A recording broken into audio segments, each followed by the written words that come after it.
ओम नमः शिवाय। श्री सद्गुरुनाथ महाराज की जय। परम पूज्य गुरुदेवता श्री कलावती माता की जय। जय राधे कृष्ण, जय गोपाल कृष्ण, श्री गुरुदेव दत्त। ओम नमः शिवाय। तर आजचा अनुभव ऋतुजा शिगोल म्हणून आहे, चिंचणीमधून तिनं शेअर केलेला आहे। तर ती म्हणता, किती आईंचे उपकार वर्णू मी शकत म्हणता। आई माझ्या आयुष्यात आल्या आणि माझ्याच नव्हे, माझ्या पूर्ण घराचा कायापालट झाला असं ती म्हणता।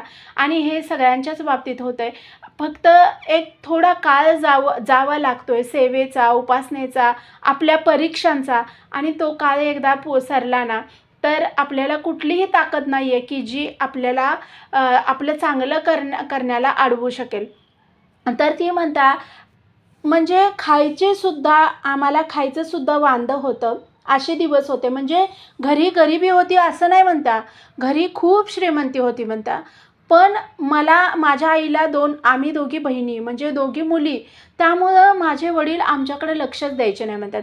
आणि त्यात माझे चुलता चुलती वगैरे तिथंच शेजारी होते म्हणतात, त्यांना 2 मुलगे होते। त्यामुळं तिकडच्या आमच्या गावाकडे आम्ही राहत असल्यामुळं तिथं फार मानतात म्हणतात। हे मानायचं अजून शहरात सुद्धा चालू आहे, असं काही नाही आहे। पण एक ठिकाणी खूपच मानतात की जेणेकरून त्या झालेल्या मुलींचा विचारच करत नाहीत। तर ती म्हणते तसंच काहीतरी होतं की काही म्हणजे माझे वडील माझ्याकडं, माझ्या बहिणीकडं किंवा आईकडं बिलकुल लक्ष द्यायचे नाहीत। आणि जे पण काही असेल ते त्यांचं बाहेरच्या बाहेरच चाललेलं असायचं। ते घरी कधी आमच्यासोबत थांबायचे नाहीत। मला आठवत नाही म्हणत्या की मी 7वीपर्यंत मला तर असं आठवतच नाही आहे की माझे वडील कधी आमच्याबरोबर कुठं आम्हाला फिरायला घेऊन गेलेत किंवा काही खायला आणले। आमच्या वडिलांनी खूप चांगलं आम्हाला कपडे आणायला, आम्हाला शाळेचं काहीतरी आणायला कधीच नाही म्हणता, कधीच नाही। आणि इतकी श्रीमंती होती। आमचं होलसेल दुकान म्हणता, म्हणजे ह्याचं धान्याचं दुकान आहे आमचं म्हणता। आणि एवढं धान्याचं मोठं दुकान, पण आमच्या घरी म्हटलं तर कधी आई अगदी रडकुंडीला यायची, पण घरी लवकर माल आणायचे नाहीत, असं व्हायचं म्हणता। 7वीपासून एक मैत्रीण माझी म्हणायची, तू बालोपासनेला येतीस का, तिथं खूप छान प्रसाद मिळतोय वगैरे। तर त्यावेळेपासून मी काय म्हणजे 1-2 वेळा गेले असेल, पण परत गेले नाही म्हणता। पण 8वीला ज्या वेळेला मी गेले त्यावेळेला मी तिच्याबरोबर रविवारचं जायला लागले आणि खूप चांगला प्रसाद मिळायचा। तिथं शेजारी काकू होत्या म्हणतात, तिथं त्यांनी प्रसाद बनवायचे म्हणतात आणि त्यांच्यातच बालोपासना व्हायची, कुठल्या मंदिरात जात नव्हते म्हणता। आणि मग त्यांनी इतका छान प्रसाद बनवायचे, मग माझी बहीण पण त्या ओढीनं यायला लागली। आणि एक 8-9 महिने गेले असतील म्हणते की 8वीची परीक्षा होणार होती। आणि त्या दरम्यान म्हणता की आम्ही बालोपासनेला एकदा जाऊन आलो आणि वडील कधीच घरी नसायचे म्हणता। रात्री जेवायला कधीतरी यायचे, कधी रात्री झोपायलाच डायरेक्ट यायचे वगैरे। असं काही म्हणजे आईचा आणि त्यांचा कुठं लांबपर्यंत संबंधच नाही आहे, अशा प्रकारचं घरात वातावरण होतं म्हणता। आम्ही तरी एवढं घाबरायचो की थांबायचं सुद्धा नाही वडिलांच्या समोर। तर म्हणता एकदा असंच रविवारी आम्ही बालोपासनेला जाऊन आलो आणि वडील अचानक घरी दिसले। म्हणजे सकाळचं 9-9:30ला तर ते कधी घरी नसायचेच म्हणता, ते लवकरच जायचे घरातून। आणि घरी आलेले दिसले आणि कुठं गेलेला, रविवार आहे म्हटल्यावर त्यांनी एकदम रागानं विचारलेलं की कुठं गेलेला। तर कुठं गेलेला म्हटल्यावर आम्ही म्हटलं की इथं काकूंच्या घरी काहीतरी पूजा होती, तिथं हे केलेलं आणि त्यांनी प्रसाद दिला आहे म्हणून असं आम्ही बोललो, का तर आम्हाला माहिती होतं काय होईल म्हणून। आणि मी प्रसाद त्यांना दिला म्हणता, धरा बाबा तुम्हाला पण प्रसाद म्हणून प्रसाद द्यायला हे केलं। तर नको ते ने जा तिकडं असं केले रागानं आणि निघून गेले म्हणता वडील। आणि मग आम्ही प्रसाद खाल्ला। आणि नंतर ना मला शाळेमध्ये इतकं, म्हणजे मला कुठले काही क्लास नव्हते, हे नव्हते, पण माझं शाळेमध्ये सुद्धा एकदम चांगलं लक्ष लागायला लागलं होतं। ती म्हणता, खरंच मी तुम्हाला सांगते बालोपासनेमध्ये खूप ताकद आहे आणि त्या बालोपासनेनं माझं आयुष्य इतकं मोठं घडवलं आहे म्हणते ती। बालोपासना म्हणून मी जे पण काही करीन ना, मला त्याच्यात कधी अपयश आलं आहे असं झालं नाही म्हणता। मी अभ्यास वगैरे करायची, रोज बालोपासना म्हणायची, दर रविवारी ह्याला जायची, बालोपासनेला जायची. आणि मग मी एकदा असंच मला खूप चांगले अनुभव यायला लागले आणि मला 8वीमध्ये माझा 2रा नंबर आला म्हणत्या शाळेमध्ये आणि मला खूप भारी वाटलं. आणि मग मी पुढच्या रविवारी आईंच्या मंदिरात जायला गेले, त्या काकूंच्या घरी जायला गेले.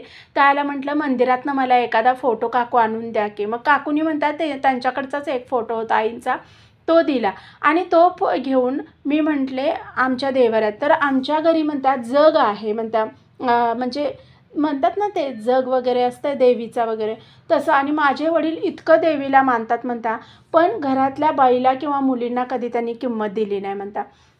आणि तिथं ते फोटो मी ठेवून दिला म्हणतात देवाऱ्याच्या तिथं.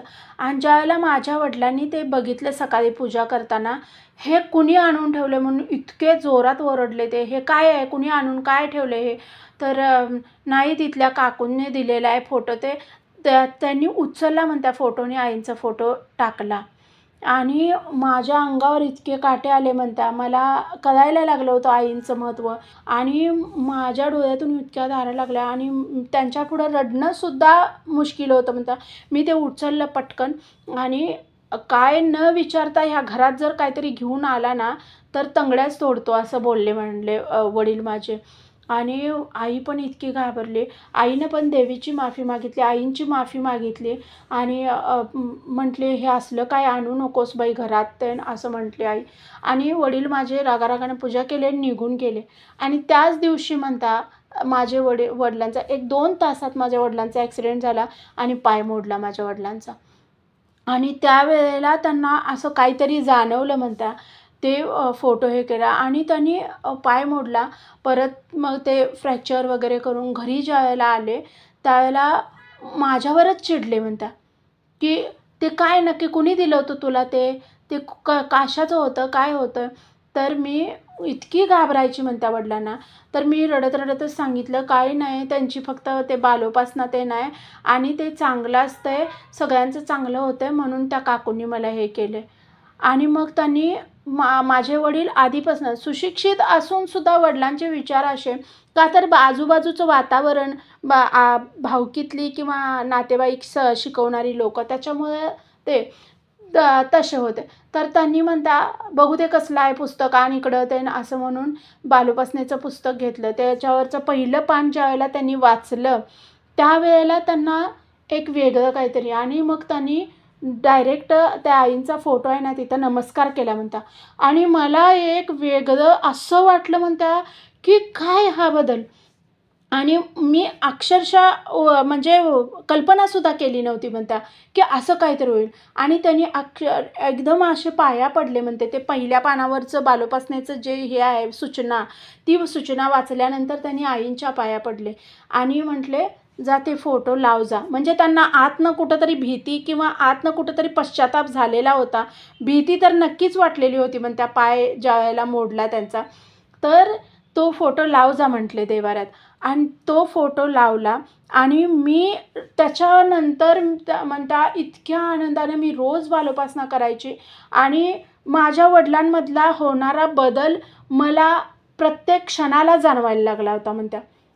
त्यांना जाणवायला लागलं होतं की मुली कुठल्या तरी चांगल्या गोष्टी करतायत, मुली कुठल्या तरी चांगल्या मार्गात आहेत. आणि हे असं होता होता माझी 10वी आली म्हणता.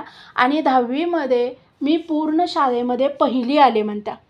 आणि त्यावेळेला खऱ्या अर्थानं माझा सत्कार झाला म्हणता आमच्या शाळेमध्ये. तर त्यावेळेला मग माझ्या वडिलांना कळायला लागलं. आणि त्याच वेळेला म्हणजे माझ्या चुलत्यांचा मुलगा म्हणता म्हणजे फेल झाला होता आदल्या वर्षी म्हणजे 10वीमध्ये. आणि माझा शाळेत पहिला नंबर आला. आणि त्याच्यानंतर मी ज्या वेळेला आले माझा पहिला नंबर आला आहे आणि आई तुमची सगळी कृपा आहे ते असं मी ज्या वेळेला बोलायला लागले त्यावेळेला वडिलांना खरंच कुठंतरी आईंबद्दल हे वाटायला लागलं. आणि त्यांना खरंच हे वाटलं नाही. त्यांनी जाऊन त्यावेळेलासुद्धा आईंच्या पाय पडले आणि त्यांनी पहिल्यांदा मला 10वीत असताना जवळ घेतलं. ही सगळी आईंची कृपा आहे म्हणता. बाकी कुणाचंही काही नाही आहे म्हणत्या, हे आईंची कृपा. माझा ज्यावेळेला सत्कार झाला त्यावेळेला पहिल्यांदा वडील रडले. का रडले मला माहिती नाही म्हणता. त्यांना आनंदानं रडले का इतके वर्ष हे आपण असं वागलो म्हणून पश्चातापानं रडले. पण आईंनी त्यांच्या डोळ्यातून पाणी काढलं म्हणता. आणि त्यावेळेपासूनच त्यांच्यातला थोडा थोडा बदल दिसायला लागला होता, ज्यावेळेला पाय त्यांचा हे झाला. पण त्याच्यानंतर सगळं म्हणता बदलत गेलं. 2-3 वर्षात तर खूप बदल होत गेला. माझे वडील आम्हाला पाहिजे ते खायला आणायचे घरी. आम्हाला कुठं न्यायचे नाहीत, पण आम्हाला खायला आणायचे आणि घरात माल वगैरे आणायचे. ह्या गोष्टी बदलायला लागल्या होत्या. त्यामुळं खूप जास्त माझ्या आईसुद्धा आईंच्या जवळ गेली. माझ्या आईसुद्धा बालोपासना करायला लागली. आणि तुम्हाला खरं सांगते म्हणता, मी त्यावेळेला म्हणजे काहीच कळत नव्हतं की कुठल्या गोष्टी करायला पाहिजेत किंवा कुठल्या गोष्टी करायला नाही पाहिजेत. पण फक्त बालोपासना एवढं एकच गोष्ट मला माहिती होती आणि नामस्मरण. ओम नमः शिवाय आईंचा मंत्र आहे आणि बालोपासना करायची आहे. मला बाकी काही येत नव्हतं म्हणता. आता माझं लग्न झाल्यानंतर म्हणता मला असं यूट्यूबच्या ह्याच्यातून वगैरे हे सगळं माहिती पडलं म्हणता. मी कधीच मंदिरात गेले नाही. अजून माझा अनुग्रहसुद्धा नाही म्हणता. मला खूप वाईट वाटतं ह्या गोष्टीचं.